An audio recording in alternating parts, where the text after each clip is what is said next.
This is the 2021 Ford Bronco Badlands, and this is the full-size Bronco for the 2021 model year. Now, a few things about the Bronco itself. It's available in 6 different trim levels, available in a 2-door or a 4-door, with a 7-speed manual or a 10-speed automatic transmission, and 2 different engine choices. Steve here, Cars with Steve, and before we get started, I want to give Formula Ford a huge shout out and a thank you for giving me access to this vehicle to shoot the video for you today. Check down in the description below for their contact details. Now, this is the Badlands version of the vehicle, but it is the mid-package, so it's the entry-level version of it, and there aren't too many extra things that are added to this specific vehicle. Now, if you're looking for a fuller walk-around where I go over all of the different features, options, available engine choices, check down in the description below because I've got a full walk-around video I've done for this thing as well. But guys, let's have a little bit of fun, dive into it, and see what the new 2021 Bronco has to offer. Starting off with some exterior styling. So we've got a beautiful fender flare at the top, and now it does contrast very nicely with this Area 51 paint, but this body styling looks absolutely beautiful. Now, as we start to move down, we do have different tire styles and different sizes that are available depending on which model of the vehicle you're looking at. Now, this is the Badlands, which means we've got a BF Goodrich tire, and the size of it is a 33-inch for the rubber, 17-inch rim. Now, you do have a couple different rim choices that are available, and that's going to be the same for every trim level of the vehicle. Now, looking at the 4x4 system inside of the Bronco, we've got auto mode. Now, the auto engagement is exactly that. It's automatically going to flip us between whatever mode is necessary. As we start to move forward, we've got beautiful LED headlamps there. Now, depending on which trim level and which package of the vehicle you've got, you may or you may not have fog lamps. So we do have to be in some higher packages in order to be able to get the lamps. Typically, though, they are going to be an LED fog lamp, which is great, but we will have those LED headlamps regardless. Moving forward, we've got our beautiful Bronco logo right along the front of the vehicle. We've got some tow hooks in the front and some tow hooks in the rear as well. Now, depending on the package that you look at, this one is the mid package.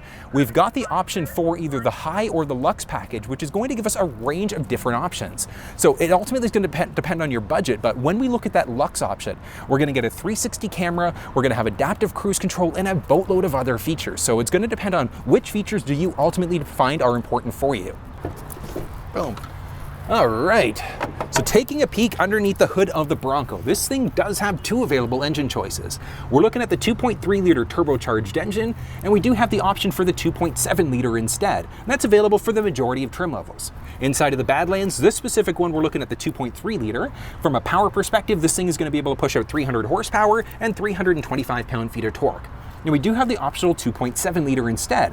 Power-wise on that 2.7 is 330 horsepower and 415 pound-feet of torque.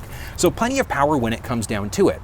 Now, one thing to note, those horsepower and torque specs are using a premium fuel. You don't need to use it, but you'll definitely notice a difference in performance and fuel economy when you do. Now, taking a peek a little bit further underneath, we do have easy access if we need to top up some fluids. We can easily check our oil, and we've also got easy access to our battery. And moving to the back of the vehicle, we do have our soft top roof, we've got our LED tail lamps, as well as this beautiful spare tire, so full-size spare, which is great for off-roading. Now, this specific one does not have the tow package from the factory. If we were to add in the towing capability, whether we're looking at the 2.3-liter or the 2.7-liter, they're both going to be able to pull the same 3,500 pounds. Looking at some standard technology, we do have our backup camera as well, so that's hidden inside of that spare tire. And then this specific one does not have the reverse sensing system, but it is available there as an option. Now, on top of that, because we're in the base Badlands, we also don't have the blind spot system. That is available in one of the packages. And then we also won't have that lane keeping system, so that lane keeping and lane centering system. All right, taking a peek at the key fob of the vehicle. So as you can see there, we've got our Bronco logo along the back, which looks absolutely beautiful. We've got our unlock and our lock button, as well as our panic alarm button. On top of that, we also do have our emergency access key. We'll get into what that key can do in just a little bit, but it does have quite a bit of flexibility. Now, one thing to note, this is the 7-speed manual transmission, so we definitely will not have remote start. It is available there as an option in the 10-speed, and then we'd also have the option of either remote starting through our key fob or directly through our cell phone using the Ford Pass app as well. Now, in order to be able to get into the trunk of the vehicle, it's very straightforward. So as you can see there along the driver's side, we've got a little handle. Just gonna wanna make sure that the car is unlocked first, which this one is not. So what you're gonna do, make sure you unlock the car first, and you're going to grab the handle and literally just crank it open. Big, beautiful, this thing looks incredible. Let's have a peek inside. Cargo dimensions are going to be showing up there. So as you can see, we do have a nice amount of width and depth to this vehicle. Now, one thing to note though, taking a look at the soft top. So this thing actually is kind of locked into place. There are a couple latches on the inside. We can push those latches up in order to be able to lift this thing up a tiny little bit, but that's literally as far as this soft top is gonna go. So it's a little challenging to actually load some things up without actually fully removing this thing. Now, it's not impossible, but depending on what you're loading, you may need a spare hand in order to be able to do it. But we do have the flexibility of folding down that second row, and it's very easy to do that as well. All right, now take a peek at the difference in the cargo dimensions when we've got that second row folded down. So even more space when it comes down to it. Now, one thing to note when it comes down to the actual measurements that I use. So I go based off of the very bottom up to the actual part of the loading area. So technically here, we can really only load up to this part inside of that soft roof. Now, technically on the inside, there is even more space. So two different dimensions showing up. One of them is literally going to be from the high point of the roof without having it removed. So the bottom to the top, there's going to be another measurement on the inside from the bottom to the maximum roof height inside there as well. All right, and as we hop inside the vehicle, so first thing to point out, so along the left-hand side there, as you can see, just along the back, we've got a little storage area. Along the right-hand side, same thing, so a little bit of storage there. Moving up, we've got our Bronco logo just right along the side, and we've also got a 12-volt power point. Now, this specific one, because we're in the Badlands, rubberized flooring, rubberized back there as well for easy clean out, but we do have our tie downs in the back there as well, and there are 4 individual tie downs. Now, lifting up this little thing in the back, as you can see there, we do have our jack as well as our spigot, which we're going to use that spigot if we ever need to use a jerry can to fill this thing up. And then we've also got a tiny little storage area there as well. In order to be able to fill up fuel inside of this vehicle, very straightforward. Along our driver's side door, we've got a little cutout there, capless system, fill up, and you're good to go. Now, when it comes down to the actual fuel quality, minimum manufacturer's recommendation is just your regular 87 gas, so 87 octane. So do you need to use a higher quality one? No. But here's the kicker. The horsepower and the torque specs that we were looking at under the hood are achieved using a 93 octane. So are you gonna run a 93? Probably not, but you will notice a difference if you use an 87, even compared to an 89 or a 91. Now, in order to use the key fob to roll the windows down is a very straightforward process. Now, one thing to note, it is going to be rolling down using the key fob, but we have to roll them back up by hopping inside and just powering them up there instead. But in order to roll them down, very straightforward, we're gonna press that unlock button twice. On the second button press, we're gonna hold. Now, one other thing to point out is that we can pause it partway through by also pressing the lock button. So we're gonna go 1, 2, and hold. So you can see they're rolling down. We press the lock button in order to stop it part way. And then we can also restart by pressing that twice again. So unlock, unlock, and hold. And they're going down the rest of the way there. And it really is that simple. So, taking a look at second row spacing inside of this thing. So, firstly, this is the 4-door version of the Bronco. So we do have the option for the 2-door. When we get that 2-door, we will lose a couple extra inches of space inside of the back here, and those couple extra inches definitely make a difference. But just general spacing wise, like I've got the driver's seat set up for somebody who's 6 feet tall. I'm 6 feet tall. I still have a nice amount of knee room, a great amount of foot room, and a surprising amount of headspace. Like up overhead, I've got like almost 4.5 inches of headspace. Like that is actually kind of cool, like 4.5 inches of headspace, which is kind of nice. Now, one thing to note, these second row seats are fully locked into place, so there is absolutely no way I'm reclining these things whatsoever. I can't bring them forwards or backwards, so they are locked into place. So definitely something to think about. Now, one thing that is interesting inside of the Badlands version of the vehicle, it's also available in the Black Diamond, is rubberized flooring. So this stuff actually looks really, really sharp. And one of the benefits of this rubberized floor is keeping this thing clean. Because if you're going out, you're taking it off-road, whatever the case may be, you've pulled the doors off and you've gone through and you've done some driving in the sand and things are muddy, they're dirty, they're gross. All you have to do is just spray this thing down, drain plugs underneath inside of the driver passenger seat in that first and second row. We've got drain plugs so we can easily just wash this thing out and let it drain away, which is kind of neat. Now, looking along the back seat there, we are a 60-40 split for the bench, so 60% on the driver's side, 40% on the passenger. We don't have any cup holders in the back of this specific model of the vehicle though, so something to think about there. But having said that, along both of the driver and the passenger door in that second row, there is a little pocket along the side. We've got pockets, small pockets along the driver passenger side there as well. And it looks like we've got some accessory clamps, which is kind of neat. Now, it is rated for up to 7 pounds, so something to think about there. as we look in the back of the actual armrest, so we've got a few different things. We've got our window control for the back as well, and that's an auto up down. And then we've also got a few power points. So we've got a USB as well as our USB-C.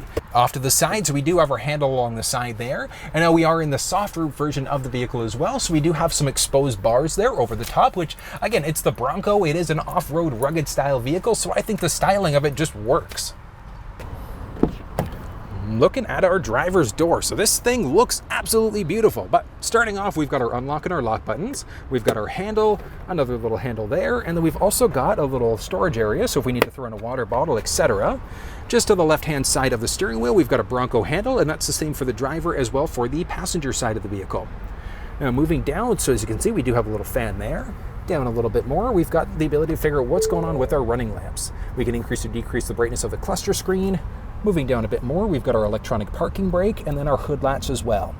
You know, adjusting the driver's seat inside of the Bronco might be manual, might be power, depending on which trim level and which packages of the vehicle you've got. So looking at this Badlands, this is the base Badlands, so no added packages, so everything's manual. So just in between our legs, we've got a little lever. We can crank that in order to slide the seat forwards or backwards, and it goes back quite a little bit. Along the left side as well, we do have a little knob, and that's going to be for our lumbar support, so we can easily adjust that. We've also got another one. Now this is going to give us the option of cranking the seat up or down a tiny little bit, so if we're a little vertically challenged. And then the last one is going to be for our backrest, so we can crank that up in order to be able to slide that backrest forwards or backwards as necessary. Now, in order to be able to adjust the steering wheel inside of this thing, it is a manual process and it's telescopic. So just by our left knee, as you saw there's a little lever. We're just going to crank that wheel forwards, backwards, up and down. Once you've got that perfect position, take it, click it, lock it back into place. This thing looks absolutely beautiful.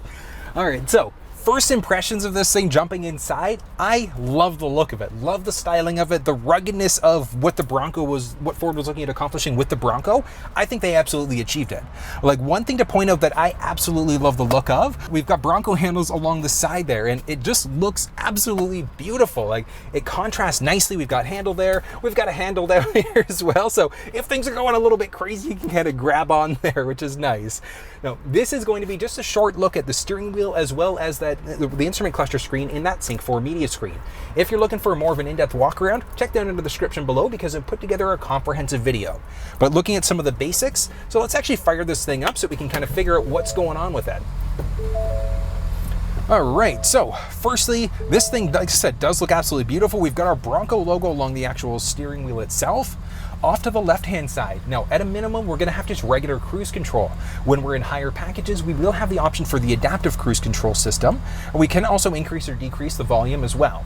Off to the right-hand side, we can either answer or hang up on a phone call, we can change between songs, radio stations, and then we can go up and down between different buttons inside of the actual instrument cluster screen, which that cluster screen, it does look really, really sharp. We've got our speedometer on the left, and then we've got some different options on the right-hand side, and it does look very, very nice. Just the way that it looks is just aesthetically very pleasing. They did a pretty dang good job on this one. We've got some basics for things like off-road capabilities and things like that, so we can see what's going on with our off-road status, pitch and roll, power distribution, and things like that. So we can actually see what's going on inside of this actual cluster screen, which is kind of nice. Off to the left-hand side, I should say, we've also got our windshield wipers, so we can control that very, very easily in the front. Now, moving off to the side. So it is push button start inside of the vehicle. Now it's going to be regardless of whatever trim level you're looking at, which is great. We are in the 7-speed manual transmission, but we'll get to that one in just a second. We do have some buttons up along the top here. Now the first one is going to be our stability bar disconnect, and we've also got our locking differential. So we've got the option of locking either at the front or the rear as well. So really, really great for those off-roading capabilities. We also do have the option of disengaging our traction control as well as our 4-way blinkers, but the switches themselves actually kind of feel nice. It's got that rugged feel to it. Moving down, this is Ford Sync 4A media screen, so we've got a little bit of flexibility when it comes down to it. Now, the standard screen, this is the standard size, so it's an 8-inch media screen. We do have the option in those higher packages, so the high and the luxe packages, to get a 12-inch instead. So that 12-inch screen just looks way better in comparison, but this thing does look very, very nice when it comes down to it. Now, functionality-wise, if your Bronco doesn't have factory navigation, don't worry about it. And the big reason why is because we can connect through Android Auto or Apple CarPlay to use Apple Maps, Google Maps, Waze, things like that directly through this middle screen. We've got some basics for our audio, phone. We've got some basic vehicle settings, so things like connectivity. We've got some basics for the vehicle itself, so rear occupant alert and things like that. And then we've got some different things for features. So we've got our driver assistant, and we've also got a digital owner's manual. So the driver assistance is kind of a neat one because there are a few different things that are available. Big one is going to be that pre-collision assist. So if the vehicle senses that there's a potential collision, it's going to give you a warning, and then it's actively going to brake for you. Moving down the center stack, we do have our volume rocker. We do have the option of upgrading to a Bang & Olufsen 10-speaker system, again, depending on which package options we've chosen. We do have our auto start stop button, so the one that's potentially going to kill power to the vehicle, we can cycle that one on or off if we want to.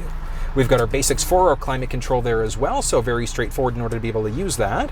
And then we've also got, moving down a tiny little bit, a few more USB ports. So we've got our USB as well as our USB-C. Down a little bit more, we've got our different GO.A.T modes, or our go over anything mode. So we can literally switch out the different modes. We've got our normal, eco, slippery, mud ruts, sand, as well as our Baja mode. And then we've got rock crawl there as well. So we've got a lot of different modes when it comes down to it. And each mode is going to do something different. And I gotta say, like, the mode selector actually looks really, really cool. Like, I love what they've done with this thing. This is kind of neat. Now moving down a bit more, we can change between our 2 high, 4 high, 4 low as well. Now those different modes are going to depend on what you're doing. Like when you're in 4 high, if you're going to be driving just regular day-to-day driving, you can go 4 high or 4 auto mode if you wanted to. You could also just keep it in your 2 high mode as well.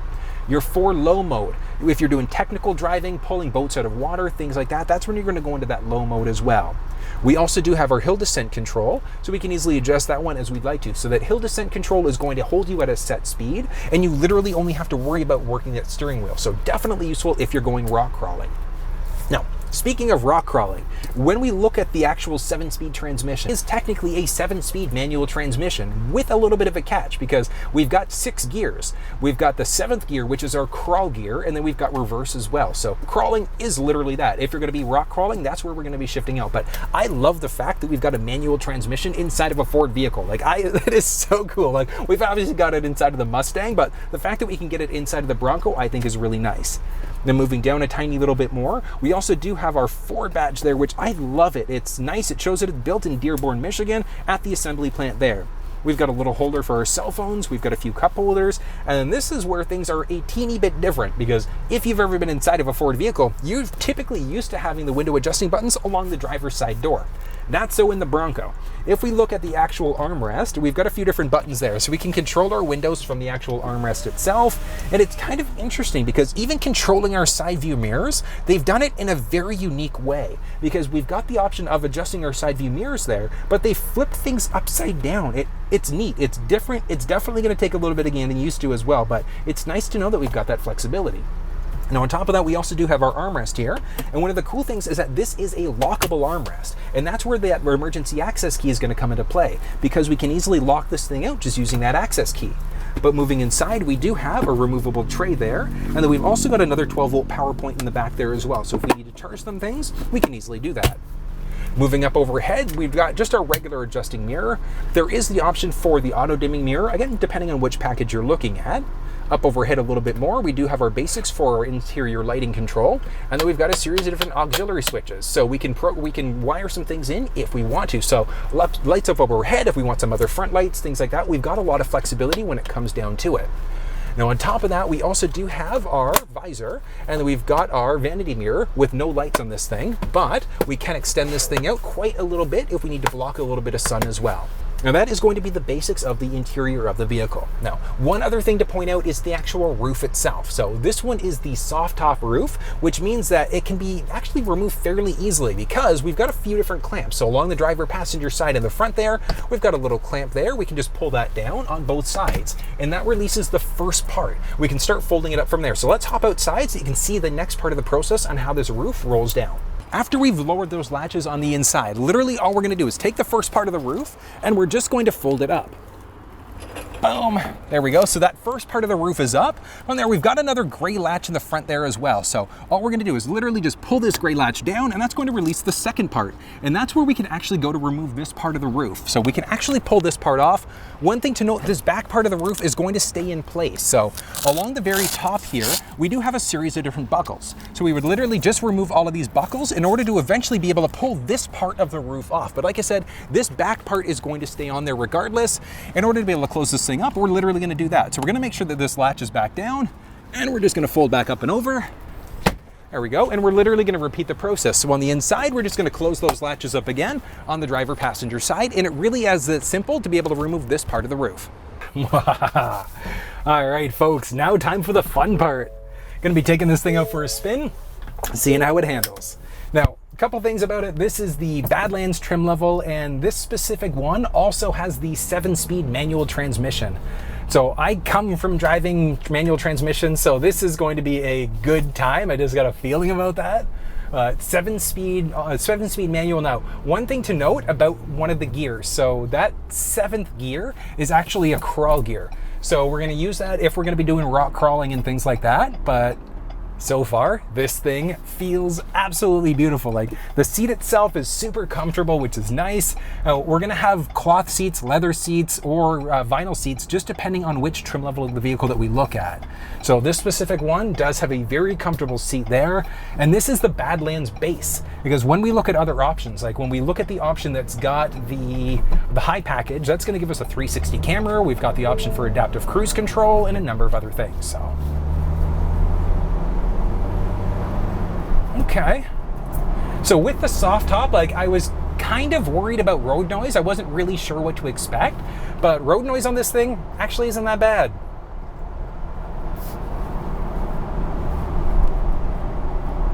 Yeah, so I guess the big test is going to be like, how is this thing actually going to be once I get onto the highway? That is really going to be the test. Like, I'm not really sure what to expect road noise wise with this thing because it is such a big vehicle. I don't think it's going to be a crazy thing though, but like just general noise as well, because of the roof itself, it's not the sound deadening headliner that we would get with the hard roof. So I mean, it's a tiny little bit echoey in here, not too bad. So this, yeah, the 2.3 engine, like, it's got a nice amount of power when it comes down to it. Like 300 horsepower is pretty good. And then, like, even when you get into the 2.7 liter, it's not a big jump in horsepower, it's a big jump in torque. So, I mean, you're gonna be able to tow the same regardless, whether you look at the 2.3 or the 2.7. So it's gonna be a matter of, do you like the 7-speed manual? Do you prefer to have the automatic transmission instead? Because that's gonna dictate which version of the vehicle you look at. This is nice though.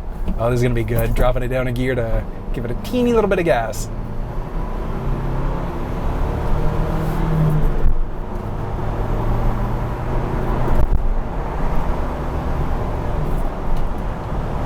Okay. All right, so it's got a good amount of power, good amount of get up and go there as well.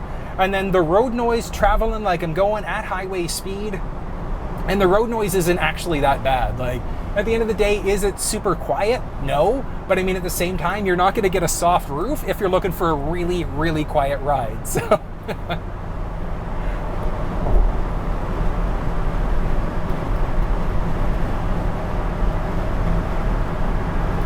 Just cruising.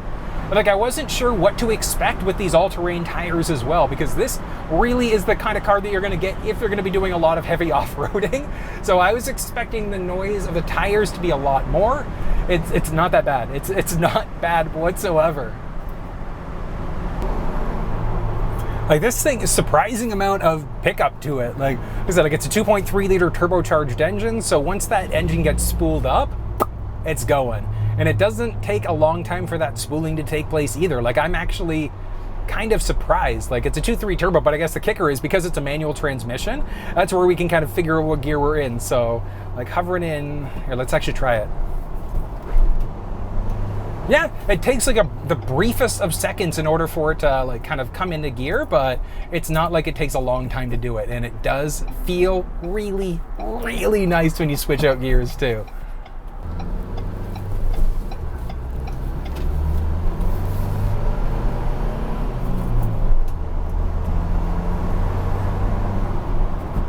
Okay, that sounds pretty nice when you're actually kind of giving it gas and going. So I'm actually curious. I'm going to wait a second, drop it down a gear, and see what happens. Okay, yeah, you can definitely hear the turbo spooling as it goes. It's the nature of turbocharged engines. But even though it's a turbo, you change gears, you drop it down a gear or two, RPMs shoot up, gives you instant power. So really nice to know that you got that option. Good amount of power when you need it. Which really, like, this is not a sedan, so you're not gonna be like speeding, well, could you be speeding like crazy at the end of the day? Absolutely, but I wouldn't drive the same way in this thing as I would in a Mustang. Like, I'll just put it that way to you. The car sits a lot higher, so you're not gonna take those turns the same way, but it's nice to know that we've got a good amount of power in this thing. And one thing, because this is the base package, there is no reverse sensing system, so definitely something to think about. Make sure you check everywhere as you go. And well, folks, that was a look at the 2021 Ford Bronco. What did you think? I personally love this thing, love the look, love the feel, love the performance of it. If you enjoyed the video, give it a thumbs up, share it with your social networks. Until I see you next time, make sure you stay safe. This is the 2021 Ford Bronco Sport. No, it's not. This is the Bronco. Now, getting inside of the trunk of the vehicle is a very straightforward process. So all you're going to do, just make sure your door's unlocked, which this one obviously is not.